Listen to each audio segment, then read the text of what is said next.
Hello बच्चों, चलिए आज अपन चलते हैं कुछ ऐसे खास टॉपिक पे जो बोलते हैं ना बहुत अहम डाउट होते हैं बच्चों के। अगर ये क्लियर हो जाएं तो बोलते हैं उनकी जर्नी बहुत आसान हो जाएगी। क्या है वो टॉपिक, क्या है वो डाउट्स, तो अपन चलते हैं कि 11th क्लास में कॉम्पिटिटिव एग्जाम की तैयारी कैसे कर सकते हैं। अब जैसे आपने देखा होगा कि जैसे बच्चा 10th से 11th में आता है, ऑब्वियस सी बात है 11th क्लास जो है बहुत बोलते हैं ना जो कोर्स होता है कोर्स वो काफ़ी सारा होता है। तो कोर्स अगर काफ़ी सारा है तो लोड तो आएगा, ऑब्वियस सी बात है, उसके साथ टेंशन भी आएगी, है ना। और मैं सही बताऊँ, टेंशन को बुरा नहीं मानता, टेंशन एक अच्छी चीज़ होती है। टेंशन वो चीज़ है जो आपसे काम करवा जाती है। लेकिन कुछ लोगों को लगता है यार टेंशन नहीं होना चाहिए, कभी मत ऐसा बोलना, क्योंकि टेंशन नहीं होता ना इंसान को तो इंसान काम ही नहीं करता, और टेंशन होगा तो ही इंसान काम करेगा। तो इसलिए टेंशन होना जरूरी है। हाँ, लेकिन एक गलत चीज उसमें क्या है कि आप उस टेंशन को इतना तोड़ मरोड़ देते हो, इतना कॉम्प्लिकेट कर देते हो कि वो टेंशन जो है वो ओवर थिंकिंग में कन्वर्ट हो जाता है। और ओवर थिंकिंग में कन्वर्ट हो गया अगर वो, तो ऑब्वियस सी बात है आपको यू टर्न पड़वा देगा। मतलब आपका जो पाथ है जिस पे आपको चलना है, आप आधे रास्ते से ही वापस आ जाएंगे। ये गलत होता है। इसलिए टेंशन होना कोई बुरी बात नहीं, पहले तो अपने फंडे क्लियर कर लो। देखो, मैं हमेशा एक बात बोलता हूँ बच्चों से कि आप जितने ज्यादा प्रैक्टिकल रहेंगे उतने ही सफल रहेंगे, उतनी जर्नी आपकी स्मूथ हो जाएगी, उतनी आसानी से आपकी चीजें आएंगी, आपको उतनी आसान पड़ेगी आपको सारी चीजें। प्रैक्टिकल होना बहुत जरूरी है इंसान को। जैसे फॉर एग्जाम्पल, मैं एक एग्जाम्पल देता हूँ। जैसे फॉर एग्जाम्पल भाई, दो टाइप के लोग होते हैं। एक होता है यार मेरे को कुछ अच्छा बोल के गया, मैं खुश हो गया भाई, एक है, और दोनों अननोन है मेरे लिए, दोनों ही अननोन है। और एक है जो आके मेरे को कुछ गलत बोल गया। तो यार अब एक इंसान क्या करेगा, दुखी हो जाएगा, और साहब इसने मेरे को गलत कैसे बोल दिया, यार मैंने इसका क्या बिगाड़ा, ऐसा क्या किया। तो यार आपको समझ में आना चाहिए कि यार ऊपर भी प्रैक्टिकल, इसलिए बोल रहा हूँ, जब आप प्रैक्टिकल रहेंगे तो आपको ये समझ में आएगा कि यार ऊपर वाले ने सबको अलग अलग बनाया है। कुछ को पॉजिटिव बनाया है तो कुछ को नेगेटिव बनाया है, और कुछ को न्यूट्रल भी बनाया है, जो कुछ बोलते ही नहीं है, ना अच्छा बोलेंगे ना बुरा बोलेंगे, तो कुछ को न्यूट्रल भी बनाया। तो जब ऊपर वाले ने ये सब चीज़ें हमारे सामने रखी है, तो हम कौन होते हैं ये बोलने वाले कि यार इसने गलत बोल दिया मुझको, या मुझे अच्छा नहीं लगा, गलत बोल दिया ठीक है, वो वहाँ तक बात ठीक है, लेकिन मुझे ये बात अच्छी नहीं लगी, मुझे ये हर्ट कर गई। आप उसको ओवर थिंक कर रहे हो, 4 दिन वही सोचने में लगा दिया, यार मैं तो इसका कुछ बिगाड़ा ही नहीं, फिर इसने ऐसा क्यों कह दिया। ये सब यार फालतू की चीज़ें हैं। ये सब कुछ ऐसे ऊपर वाले ने हमारे सामने एग्जाम्स रखे छोटे छोटे। ये जो आपका नीट का एग्जाम, IIT का एग्जाम होता है ना, ये तो बहुत छोटा एग्जाम है यार। मैं तो बताऊँ, मेन एग्जाम कहाँ देता है एक बच्चा, अपनी जर्नी के दौरान, जो उसकी जर्नी है उस दौरान वो अपने मेन एग्जाम्स देता है। पता है आपको, ये जो छोटे छोटे इसके सामने चैलेंजेस आते हैं वो है मेन, जिसको उसको क्रॉस करना आना चाहिए। और अभी आपका मैच्योरिटी लेवल इतना डाउन है, अभी आप इतने कच्चे हो कि आप हर चीज़ को दिल पे ले लेते हो, हर अच्छी बुरी चीज़ को आप दिल पे ले लेते हो। वो गलत होता है, वो नहीं होना चाहिए, ये गलत है। आपको पहले तो प्रैक्टिकल होना पड़ेगा, तब जाके आप एक रैंक होल्डर बन सकते हो, तब जाके एक टॉप रैंकर बन सकते हो आप। और जो आपने सोचा है तब जाके आपका ड्रीम कॉलेज आपको मिलेगा। आई बात समझ में। तो उसके लिए क्या लगेगा, उसके लिए सबसे पहले आपका प्रैक्टिकल होना जरूरी है। अब अगर 2-3 लोग हमें पता है, देखो क्या होता है, प्रैक्टिकल होने के लिए माइंडसेट चाहिए। माइंडसेट अगर आपने कर लिया, मैं ये नहीं बोलता हूँ आपका गॉड गिफ्टेड होना चाहिए माइंडसेट, भाई हम बनाते हैं, हम एडॉप्ट करते हैं सब चीज़ें। तो भाई अगर आपको पता है कि यार, जैसे मैं आपको बता रहा हूँ, मैं आपको यही सब इसलिए क्लियर कर रहा हूँ कि आपकी जर्नी बहुत स्मूथ हो जाए, इसलिए मैं आपको इतनी सारी चीज़ें बता रहा हूँ कि यार ये बस कुछ ऐसी चीज़ें हैं, मतलब इतनी सारी तो नहीं है, खैर ये कुछ ऐसी चीज़ है जो दिमाग में रखोगे ना, मैं बता रहा हूँ सिर्फ एग्ज़ाम में ही नहीं, ज़िंदगी भर फ़ायदा मिलेगा आपको, पूरे लाइफ टाइम तक। ठीक है, एग्ज़ाम तो आपका बहुत स्मूथली निकल ही जाएगा, लाइफ टाइम तक आपको इन बातों का फ़ायदा मिलेगा। आपका प्रैक्टिकल होना बहुत ज़रूरी है। आप ये नहीं कह सकते कि उसने मुझे ऐसा क्यों कह दिया, इसने मुझे ऐसा क्यों कह दिया, ये मेरे पीठ पीछे ऐसी बात क्यों कर रहा है, ये गॉसिपिंग क्यों कर रहा है, ये क्यों मसाला बना रहा है मेरी, जबकि मैंने तो कुछ किया ही नहीं इसका, और ये वो, ये सब बातों से आपको पहले कटना पड़ेगा। अगर एग्ज़ाम निकालना है, भले कोई आपके पीठ पीछे कोई आपकी बुराई कर रहा है, कुछ भी कर रहा है, डजंट मैटर, कोई फर्क नहीं पड़ता। अगर आपको सही में सक्सेस चाहिए तो सबसे पहले आपको ये छोड़ना पड़ेगा। जबकि हमारा सबसे ज़्यादा इंटरेस्ट इसी में रहता है। और उसने कैसे बोल दिया, किसी थर्ड पर्सन ने आके बोले अरे साहब वो देखो तुम्हारा दोस्त है और वो तुम्हारे बारे में ये बोल रहा है, या चलो वो तुम्हारा दोस्त नहीं भी है, वो साहब वो फलाना फलाना वो आपके बारे में ये बोल रहा है, हम जाके उससे लड़ने पहुंच जाते हैं। मतलब आपके पास इतना समय है कि आप जाके उससे लड़ रहे हो, जबकि हमें वो सब टाइम प्रिपरेशन के लिए देना है। लेकिन नहीं भाई, देखो लड़ने में सिर्फ टाइम खराब नहीं होता है, दिमाग भी खराब होता है। आपका टाइम का भी आपने कचरा कर दिया, दिमाग का भी कचरा कर दिया, वही चीज़ ओवर थिंकिंग में कन्वर्ट हो गई। 4 दिन वही सोचोगे, वही सब आएंगे फोटोज दिमाग में, वही सब इमेजेस आएंगी, खत्म। ऐसे प्रिपेयर करेंगे हम लोग एग्जाम्स के लिए, ये कभी मत करना, ठीक है। पढ़ाने के लिए आपको सब बता देंगे, सब बहुत सारी चीज़ें, बहुत कंटेंट है पढ़ाने के लिए, मैं भी बताऊंगा और भी बहुत सारे, लेकिन वो कंटेंट से आपका सिलेक्शन नहीं होता। कंटेंट तो ज़रूरी होता ही होता है आपके लिए, लेकिन कंटेंट के बाद जो चीज़ इंपॉर्टेंट है, जो हमें एक टॉपर बनाएगी, जो हमें एक रैंक होल्डर बनाएगी, वो ये सब साइकोलॉजिकल चीज़ें हैं। अगर आप इन चीज़ों को नहीं साथ में लेके चलेंगे तो आपके पास कंटेंट होगा, उसके बाद भी डिफिकल्ट हो जाएगा आपका सिलेक्शन आपके लिए, रैंक तो छोड़ दो। तो इसीलिए मैं बोल रहा हूँ, अगर सही तैयारी करनी है ना तो सबसे पहले माइंड सेट करो। ये सब माइंड सेट होता है। आज अगर मुझे ये सब चीज़ें सेट करनी है तो मैं सिर्फ सुनूंगा नहीं, जैसे आप अभी सुन रहे हैं, ये सब मैं अपने आप को समझाऊंगा नहीं। यार वो सर ने बोला था कि यार माइंड सेट सही बात है, होना ज़रूरी, तो अपने दिमाग में ये बात डाल दी कि यार देखो मैं ये सब नहीं करूँगा। भाई एक बार आपने ये डाल दिया ना कि यार ये मैं नहीं करूँगा, तो आप उस रास्ते जाओगे ही नहीं। 10 लोग कुछ भी करेंगे, आप उस पर कुछ एक्शन नहीं दोगे, आप उस पर कोई रिएक्शन नहीं दोगे। आई बात समझ में? सबसे पहले अगर ये चीज़ तुमने कट कर ली ना अपनी लाइफ से, तो मैं बता रहा हूँ, गारंटी दे रहा हूँ, आपका सिलेक्शन पक्का है। गारंटी मेरी, आपका सिलेक्शन पक्का, क्योंकि हमारी हरकतों से ही हमारा सिलेक्शन होता है। अगर हमारी हरकतें सही है तो हम बहुत आगे तक चले जाएंगे, बहुत सक्सेस को छू जाएंगे, मतलब सक्सेस आपके कदम चूमेगी, ऐसा।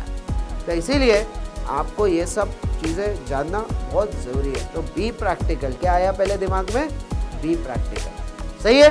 ये एक बात क्लियर हो गई। कोई गॉसिप करे, कुछ करे, उसने क्या बोल दिया, इसने क्या बोल दिया, उससे आपको कोई लेना देना नहीं है। एक बात मेरे ख्याल से ये क्लियर हो गई होगी, ठीक है। नो इफ एंड बट यहाँ नहीं चलता कि बट वट ये नहीं सर उसने, मतलब आप अगर किसी चीज़ को फॉलो नहीं कर पाते हो ना, या नहीं करना चाहते हो ना, तो आप इफ बट लगा देते हो। और अगर आप फॉलो करना चाहते हो तो फिर इफ एंड बट की तो कोई जगह ही नहीं है भाई। बस हाँ ठीक है यार, ये बोल दिया, अब तो क्या है, इसी पे चलना, ठीक है। एक तो ये ऐसे करके आप अपनी जर्नी बहुत स्मूथ बना लोगे। दूसरी बात अपन करते हैं, अब आते हैं अपन थोड़ा सा अंदर और चलते हैं कि यार हम, क्योंकि कई बार 10th में कई बार हम अच्छे परफॉर्मर होते हैं, और हम जब 11th में आते हैं तो ऑब्वियस सी बात है, आपको उम्मीद तो यही रहेगी कि नहीं हम हमेशा शुरू से ही अच्छा परफॉर्म करें। लेकिन सही बताऊं, 2 टाइप के वैरायटीज़ होते हैं इसमें, 2 टाइप के लोग होते हैं। एक जो 10th में बहुत अच्छे थे, लेकिन 11th में जैसी वो आए तो शुरू से वो उस ले को नहीं पकड़ पाए, या मैं यूँ कहूँ वो स्कोर कार्ड अपना, जैसे टेस्ट होते हैं कोचिंग्स में, उस टेस्ट में अपना स्कोर कार्ड नहीं बना पाए। उसमें कोई बुराई नहीं है, पहली बात कोई बुराई नहीं है, लेकिन क्योंकि आपका माइंड सेट नहीं होता है तो आपको लगता है नहीं यार नंबर कम आ गए टेस्ट में तो गए। ऐसे नहीं होता है, क्योंकि 11th क्लास की प्रिपरेशन 2 स्टाइल में होती है। कितने स्टाइल में? 2 स्टाइल में। एक होती है पढ़ के आए और सीधे सही कर दिया, ये तो बहुत अच्छी बात है यार, नंबर भी मिल गए, नंबर भी आ गए। एक होता है आप पढ़ के आए लेकिन आपने कुछ ओवर थिंकिंग कर दी, उस 3 आवर में 3 घंटे का पेपर होता है, जो टेस्ट पेपर्स की बात कर रहा हूँ अभी मैं, कोई आपके नीट के IIT के एग्जाम्स की बात नहीं कर रहा हूँ, है ना। अभी मैं प्रिपरेशन के दौरान की बात कर रहा हूँ, क्लासरूम के अंदर की, कि भाई आप जो टेस्ट दे रहे हैं वो टेस्ट में आपसे गलती हो रही है, कोई बुराई नहीं है। क्योंकि दूसरा प्रिपरेशन का स्टाइल ये होता है कि हम पढ़ के तो गए, लेकिन उस समय हमने सवाल को कुछ और तरीके से ले लिया, भाई होता है ना, ओवर थिंकिंग कर ली। इवन तुम्हें पता है, एक बार सवाल पढ़ा, 2 बार पढ़ा, वहाँ तक तो ठीक है, तीसरी बार पढ़ने पे देखा वो सवाल का कुछ और ही मीनिंग निकल गया। इसलिए सवाल को बहुत मल्टीपल टाइम्स भी नहीं पढ़ना चाहिए, 3 या 3 से ज़्यादा बार तो नहीं पढ़ना चाहिए। 3 मैक्स टू मैक्स हम पढ़ सकते हैं कि कोई डिफिकल्ट सवाल है तो 3 बार, 3 से ज़्यादा बार पढ़ा ना, वही थिंकिंग ओवर थिंकिंग में कन्वर्ट हो जाएगी। जहाँ आप सही जा रहे होगे वहाँ आप ओवर थिंकिंग वाला आंसर लिखोगे जो गलत हो जाएगा। लेकिन ये सब प्रिपरेशन का पार्ट है, ये हम सीखते हैं। ये मैं तुम्हारे दिमाग में इसलिए डाल रहा हूँ क्योंकि ये सब आपको देखने को मिलेगा, और जब देखने को मिलेगा तो आपको कोई अचंभा नहीं होगा। क्यों? क्योंकि आप प्रिपेयर थे इस चीज़ के लिए। अगर हम किसी चीज़ के लिए प्रिपेयर होते हैं ना तो हमें कोई भी तकलीफ नहीं दे सकती। और तकलीफ तो कुछ होती ही नहीं यार, चैलेंजेस होते हैं, चैलेंजेस को ही हम प्रॉब्लम या तकलीफ बोल देते हैं, जबकि प्रॉब्लम या तकलीफ कुछ नहीं होता है, टेम्पररी चैलेंजेस होते हैं और वही हमारे स्किल्स को बढ़ाते हैं, वही हमारी प्रिपरेशन को अच्छा करते हैं। तो चैलेंजेस आए तो कोई प्रॉब्लम नहीं है। तो पहले तो तकलीफ वर्ड अपनी लाइफ से ही हटा दो, तकलीफ वकलीफ कुछ नहीं होता है, चैलेंजेस होते हैं। आई बात समझ में? तो चैलेंजेस जो है वो आते रहेंगे, क्योंकि चैलेंजेस आएंगे तभी हम सीखते हैं, बिना चैलेंज के थोड़ी आप सीखोगे। तो इसीलिए मेरी ये बात ध्यान रखना। देखो क्या होता है, ये सब बातों को बोलते हैं ना अंदर उतारना अपने आप में बहुत बड़ा जिगरा मांगती है। अगर आप इन बातों को अंदर उतारोगे तो ही आपका फायदा होगा, और नहीं तो भाई दुनिया हाइपोथेटिकल चल रही है, उसमें क्या है, आप और ऐड हो जाओगे। भाई दुनिया हाइपोथेटिकल चल रही है, ए वो कुछ भी अपने स्टाइल में, तो ऐसा थोड़ी यार, तभी तो हर इंसान सक्सेसफुल नहीं है। अगर सही में सक्सेस चाहिए, सही में रैंक चाहिए, सही में टॉपर बनना है, तो आपको मेरी ये बातें फॉलो करनी पड़ेगी। तो मैं वापस आता हूँ, प्रिपरेशन दो स्टाइल में होती है। एक सीधे जाके सही कर दिया, बढ़िया नंबर भी आ गए, खुश हो गए वो। एक हो गया कि यार गलती हो गई, पढ़ के गए थे लेकिन गलती हो गई तो क्या किया आपने, उसको सुधारा। जब आपने उस गलती को सुधारा तो वो गलती आपके आगे अब कोई गलती नहीं करवाएगी, आपके आगे के लिए वो टॉपिक अब सही हो गया। तो क्या दिक्कत थी अगर वो गलत हो गया और उस वजह से मार्क्स अगर अपने कम आ गए टेस्ट में, तो उसमें ईगो हर्ट करने वाली क्या बात है भाई, क्या प्रॉब्लम है? ठीक है ना भाई, होगी गलती तो होगी, क्योंकि दूसरा स्टाइल तो यही है ना सीखने का। और सबसे ज़्यादा बच्चा 11th में ऐसे ही सीखता है। 11th का एक बहुत बड़ा क्राउड गलती करके ही सही करता है, एक बहुत छोटा सा क्राउड डायरेक्ट सही करता है और एक बड़ा सा क्राउड गलती करके सही करता है। इसमें कोई बुराई नहीं है। ये मैं आपको क्यों सिखा रहा हूँ, क्योंकि कुछ बच्चों का हाइपोथेटिकल माइंड ये बोलता है, कुछ क्या मैक्सिमम दो होगा, क्या गलती हो गई मतलब गए खत्म, गलत बात है। ऐसा नहीं होता है, गलती से हम सीखते हैं और उसको फिर आगे जब भी वो चीज़ें आती है हमारा, देखो क्या होता है, जहाँ जहाँ गलती होती है ना वो चीज़ हैमरिंग होती है, वो अब आपके दिमाग में कभी आपको भूलोगे नहीं वो कि यार मेरे से क्या गलती हुई थी। वो जब सवाल आते हैं ना एग्जाम में, सॉल्व करने का टाइम भी बच जाता है बच्चे का, क्योंकि हैमरिंग पे है वो, तो टाइम भी बच गया भाई, मतलब समय भी बच गया, दिमाग भी बच गया। मतलब भाई दिमाग बोलता है लगाता है एक इंसान, भाई ये तो पता था मेरे को क्या होने वाला है, जबकि वो मेरा गलत हो गया था पहली बार, नहीं वो मैंने सुधार कर लिया, मेन जगह पे वो जाके सही हो जाएगा। या आखिरी में जो रिवीजन टेस्ट सीरीज होती है जैसे, उसमें सब चीज़ें सही होने लगती है, ये कह रहा हूँ। तो इसलिए गलती से डरो। ये गलती को आप क्या बहुत नेगेटिव स्टाइल में ले लेते हो ना, ये आपको तकलीफ भी पहुँचाते हैं। फिर यार ये क्या हो गया, आप लोगों को गमगीन अवस्था में चले गए, कोना पकड़ लिया घर का, और साहब ये क्या हो गया। अरे भाई हमें कोई अवार्ड नहीं मिलेगा ये सब इमोशनल होके, है ना। बी प्रैक्टिकल कि नहीं यार गलती हो गई है, क्या हुई है, सुधार है, सही करें, ये आपका बॉडी लैंग्वेज होना चाहिए। आई बात समझ में? ये नहीं कि मायूस हो गए। अरे भाई ऐसी कोई चीज़ नहीं है जो आपको पीछे फेंक देगी, ऐसी कोई गलती नहीं है जो आपको पीछे फेंक देगी। ये गलतियाँ इसलिए होती है जिससे हम इसको सुधार कर सके, और सुधार करके लो भाई फिट हो गए। तो गलतियों से सुधार होता है, सुधार से आप फिट होगे, इसलिए उसमें कोई बुराई नहीं। अब लेकिन क्या है, 10th में आप अच्छा पढ़ते थे, 11th में देखा कुछ लोगों के मार्क्स शुरू में कम होते, बाद में बढ़ जाते, शुरू में कम होते, वो घबराए होते, और मैं तो 10th में इतना बढ़िया था। अरे 10th और 11th का कंपैरिजन ही आपने गलत कर दिया। आपको 10th से 11th कंपेयर ही नहीं करना था। 10th तो ऐसी क्लास है जिसमें इतना कम कोर्स होता है कि भाई आप उसमें आखिरी में पढ़ेंगे तो भी अच्छा कर लेंगे, लेकिन 11th में ऐसा नहीं है। 11th में साथ में पढ़ना पड़ता है, आई बात समझ में, और उसमें गलतियां भी होती है। अच्छा 11th क्लास में बहुत ज़्यादा बॉडी लैंग्वेज भी चेक होती है, टेम्परामेंट भी चेक होता है। 10th क्लास के एग्जाम में कोई बॉडी लैंग्वेज या टेम्परामेंट का उतना बड़ा खेल नहीं था, कैसे भी आप चले जाओ हो गया सही। यहाँ ऐसा नहीं है, ये थोड़ा अलग है। इसमें आप सोचो मैं सिर्फ ज्ञान बटोर के चला गया और अच्छा परफॉर्म कराऊंगा, ऐसा नहीं है। उस ज्ञान के साथ क्या आपकी बॉडी लैंग्वेज आपने सुधारी, वो धीरे धीरे सुधरती है। क्या आपने अपना टेम्परामेंट सुधारा, है ना, तो गर्म हो जाता है इंसान एकदम। क्या होता है जैसे 2 क्वेश्चन किया आपने, दोनों नहीं बने, फॉर एग्जाम्पल क्या होता है, कई बार कुछ सवाल इसलिए नहीं बनते क्योंकि हमारा दिमाग वार्म अप मोड में नहीं आता है। अब वार्म अप मोड में नहीं आया दिमाग और वो सवाल नहीं बने। अब आपको तो क्या लगेगा, क्योंकि आपका टेम्परामेंट 0, आपने को और अब तो गया खत्म सब कुछ, ये वो देखा आगे के जो बनने वाले क्वेश्चन थे वो भी खराब कर दिया। अब जिसका टेम्परामेंट होगा वो क्या बोलेगा, अच्छा 2 नहीं बने, चलो कोई तीसरे पे आते हैं। ऐसा कूल वे में चलता है, तीसरा और सब बन गया बढ़िया। फिर जब घूम के वापस आया उन्हीं 2 क्वेश्चन पे, अब वो भी बन गया। क्यों? क्योंकि आपका दिमाग वार्म अप मोड में आ चुका है। तो कुछ सवाल ऐसे होते हैं जो वार्म अप मोड में जब दिमाग आता है उसके बाद बनते हैं। ये मैं तुम्हें बहुत गहराई में आपको बता रहा हूँ ये सब चीज़ें। अगर आप इसको सुन लेंगे ना ढंग से और उतार लेंगे ना यहाँ पर, है ना, दिमाग में और दिल में दोनों जगह उतार लेंगे ना आप देखना बढ़िया काम हो जाएगा। 2 दिल तो नहीं होते, एक ही दिल है, ठीक है। तो दिमाग में और दिल में उतार लेंगे ना अपन तो आपका काम हो जाएगा। मेरी बात समझना, ये मैं अपने बहुत सालों का क्या होता है, कई बार एक लाइन ऐसे बोल दी जाती है आपको, यार बड़ा आसान है ये वो। अरे भाई ये बहुत सालों के एक्सपीरियंसेस हैं।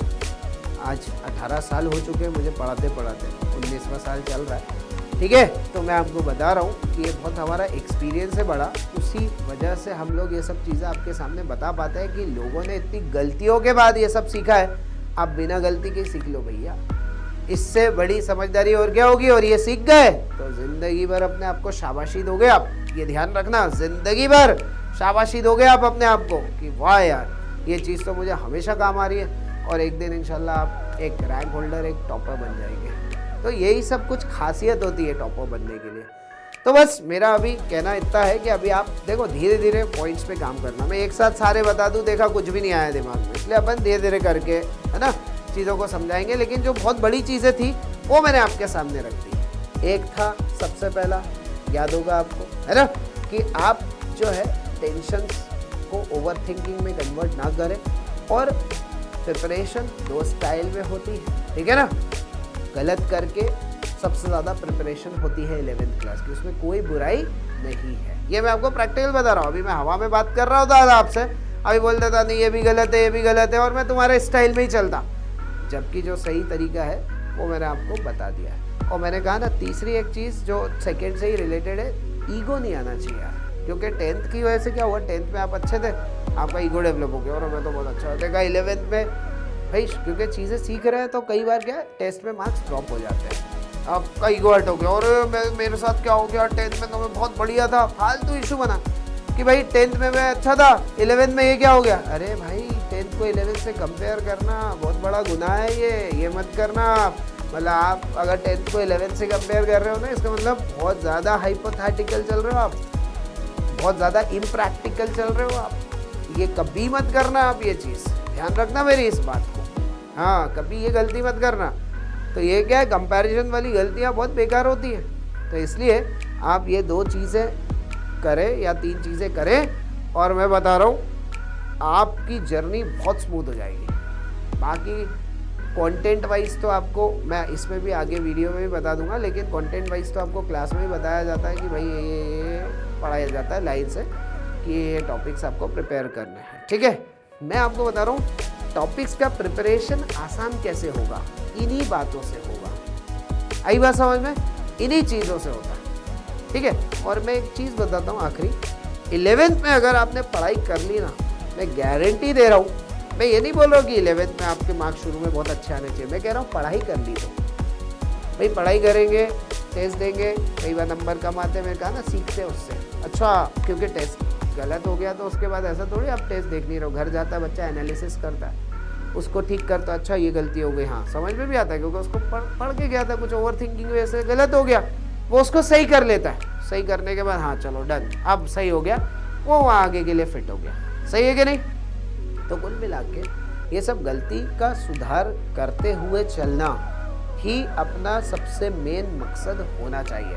किसी भी बात से आपको हर्ट नहीं होना है, क्योंकि जितनी भी हर्टिंग वाली बातें हैं ना, वो सब हाइपोथेटिकल है, वो सब आपका सिर्फ एक एग्ज़ाम लेती है कि ये बंदा हर्ट हो, और 90-95% लोग उस एग्ज़ाम में फेल हो जाते हैं। क्यों? क्योंकि दिमाग में कुछ सेट ही नहीं किया, कुछ आपको प्रैक्टिकल पॉइंट्स है ही नहीं दिमाग में, तो आप हर चीज़ से हर्ट हो जाते हो। इस नंबर से हर्ट हो गए, उसने क्या बोल दिया दोस्त ने, उससे हर्ट हो गए, किसी दोस्त के ही नंबर देख लिया अपने, यार उसके इस बार आ गए ज़्यादा, मेरे कम आए, वो हर्ट हो गए। अरे यार ये सब इम्प्रैक्टिकल चीज़ मत करो आप सिर्फ अपने आप को देखो, अपना पुराना स्कोर देखो, उसको बीट करो, बस अपने आप को बीट करोगे तो किसी ना किसी को तो बीट करते हुए चल रहे होगे ना, लेकिन किसी को देख के अगर कोशिश करोगे ना तो उसकी वजह से आप डिस्ट्रैक्ट हो जाओगे।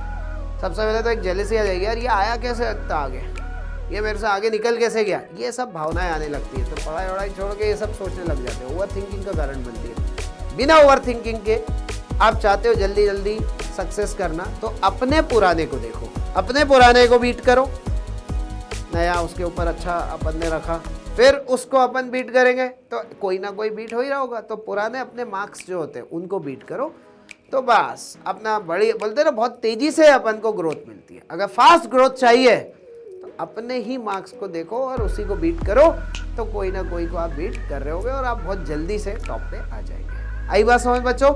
ये कुछ प्रैक्टिकल बातें थी, अगर आप इसको दिमाग में रखेंगे तो मैं आपको बता रहा हूँ आपका जर्नी बहुत आसान हो जाएगी। और ये 11th क्लास स्टार्ट होने से पहले आप माइंड सेट कर लेंगे ना, आपको 11th में कभी लगेगा ही नहीं कि कोई प्रेशर आ रहा है मुझको। क्यों? क्योंकि आप प्रैक्टिकल हो चुके हो। और जब इंसान प्रैक्टिकल हो जाता है ना, तो वो उस लेवल पे कभी उदास नहीं होता, ना कुछ एक्सपेक्टेशन रखता है किसी से, ठीक है, चुपचाप अपना काम करता जाता है और सक्सेस उसके कदम चलती है। आई बात समझ बच्चों? इतनी बातें आप प्रिपेयर कर लेना, सिर्फ सुनना मत। देखो सुनने वाले बहुत लोग हैं, दिमाग में उतारने वाले बहुत कम लोग हैं, और जो दिमाग में उतारता है वही टॉप करता है। सुनने वाले बहुत हैं, तो सुन के निकालना नहीं। अब आप बड़े हो चुके हो, अब आप धीरे धीरे बड़े हो रहे हो, और मैं आपका माइंड मैच्योरिटी देखो एक एज के साथ तो आता ही आता, लेकिन हमारे पास उतना टाइम नहीं है कि आपके एज बढ़ने का वेट करें। तो हमें जल्दी से आपके अंदर एक मैच्योरिटी लेवल डालना पड़ता है सोच में, कि भैया ये इस सोच के साथ चलना है। आई बात समझ में? तो उससे हमारा काम बहुत अच्छा हो जाता है। तो अगर आप चाहते हैं टॉप करना, तो आप ये कुछ आदतें अपने अंदर लेके आए। आई बात समझ बच्चों? थैंक यू सो मच, आपने मुझे इतना सुना। Thank you so much.